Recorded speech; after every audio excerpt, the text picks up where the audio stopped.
Hello दोस्तों, UPSC explore zone पे आपका स्वागत है। तो पहला क्वेश्चन तो ये होगा कि इतने लंबे टाइम के बाद इस चैनल पे वीडियो क्यों डाली जा रही है। तो सबसे पहले मैं बताना चाहूंगा कि इस चैनल पे पहले मैं विकास दिव्यकीर्ति सर की शॉर्ट्स डालता था, लेकिन कुछ कारणों से मैं यहाँ पे वीडियो नहीं डाल पाया। लेकिन इस टाइम गैप में मैंने कुछ सोचा क्यों ना एक्सपीरियंस की हेल्प की जाए, अपनी तैयारी के साथ साथ और बच्चों की और स्टूडेंट्स मेरे साथियों की भी तैयारी को स्ट्रीमलाइन किया जाए। इसीलिए मैं यूपीएससी एक्सप्लोर जोन को एक प्लेटफॉर्म बनाना चाहता हूं, जिससे कि मैं एस्पिरेंट्स की हेल्प कर पाऊं, मेरे जैसे भाइयों की, बहनों की, सबकी हेल्प कर पाऊं। तो अब से मैं इस चैनल पे, जो कि मेरा है यूपीएससी एक्सप्लोर जोन, मैं अपने यूपीएससी और यूपीपीसीएस की जो भी एस्पिरेंट है, हम उनको डायरेक्शन देंगे, एक क्लियर स्ट्रेटजी देंगे कि कैसे हमारा चैनल यूजफुल हो सकता है। इसके लिए हम अपने एक स्ट्रेटजी बनाएंगे कि कैसे यूपीपीसीएस या यूपीएससी को टारगेट कर सकते हैं।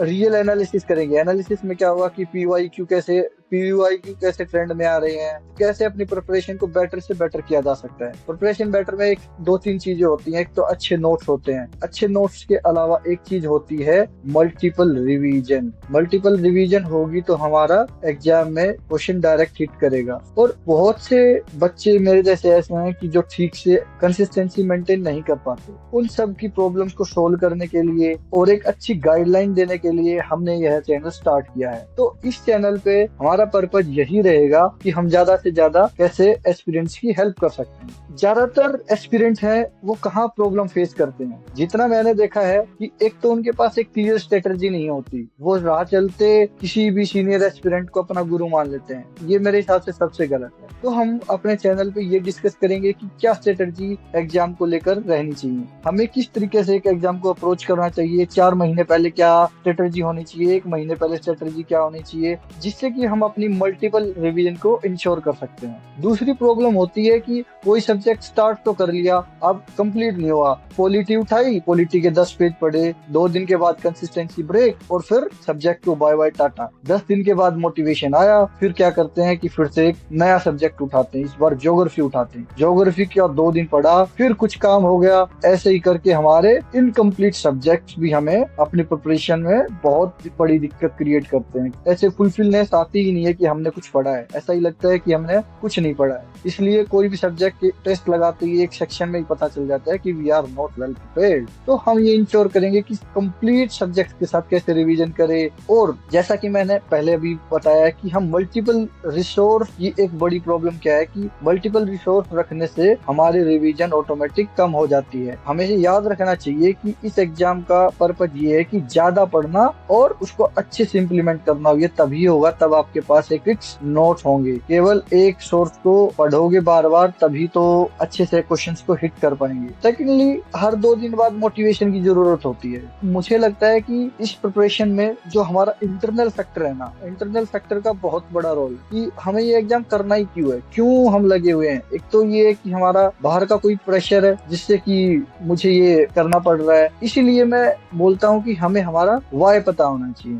आपको अपना वाय पता होगा तो इस एग्जाम को अप्रोच करना थोड़ा इजी हो जाएगा। तो आई थिंक इन चारों फैक्टर्स पे स्ट्रेटजी कंफ्यूजन होती है, इनकम्प्लीट सब्जेक्ट्स होते हैं, मल्टीपल रिसोर्स होते हैं, डोंट नो वाई कि आप क्यों करना चाहते हो। इन चीजों को हम 1 बाय 1 अपने आने वाली वीडियोस में डिस्कस करेंगे। हमें इन चीजों को दूर करने के लिए ही यूपीएससी एक्सप्लोर जोन पर फिर से आना पड़ा। हम साथ में मिलकर तैयारी करेंगे। फॉर योर काइंड इन्फॉर्मेशन, मैंने एक अटेम्प्ट दिया है 2025 वाला, उसमें मैंने यूपीएससी का मेंस लिखा है। बट इस बार कुछ ऐसी सिचुएशन हुई जिसके कारण मैं पेपर नहीं दे पाया। तो हम आने वाले अटेम्प्ट में यूपीपीसीएस और यूपीएससी का साथ मिलकर तैयारी करेंगे। अब मैं आपके साथ थोड़ा सा शेयर करना चाहूंगा कि मैंने इस चैनल को दोबारा रिवाइव क्यों किया, क्यों मैंने इसको रिस्टार्ट किया। मेरे को लगता था कि यूपीएससी मोटिवेशनल गुरु तो हर कोई बना फिर रहा है, क्यों ना हम थोड़ा सा एस्पिरेंट्स के लिए काम करें। क्योंकि एआई से इंटीग्रेटेड ऐसी टेक्नोलॉजी जो हमारे पास है उसका यूज हमारे एग्जाम पर्पज से करें। तो हम इस चैनल पर एआई एआई जैसे टूल को अपने एग्जाम में कैसे यूज कर सकते हैं, इन चीजों के बारे में भी सीखेंगे। हमारा इस चैनल पे मेन पर्पज क्या रहेगा, हम देखेंगे कि यूपीएससी और यूपीपीसीएस आजकल कैसा पेपर दे रहे हैं, किस सब्जेक्ट से कितने क्वेश्चन आ रहे हैं, क्वेश्चन कहाँ से आ रहे हैं, करंट अफेयर कितना इंपॉर्टेंट है, कट ऑफ को कैसे देखना है। कई बच्चे क्या करते हैं कि जैसे 2025 में जो भी XYZ कट ऑफ गई तो उसके हिसाब से प्रिपरेशन करना। नो, हमें कट ऑफ को लेकर चलना ही नहीं है।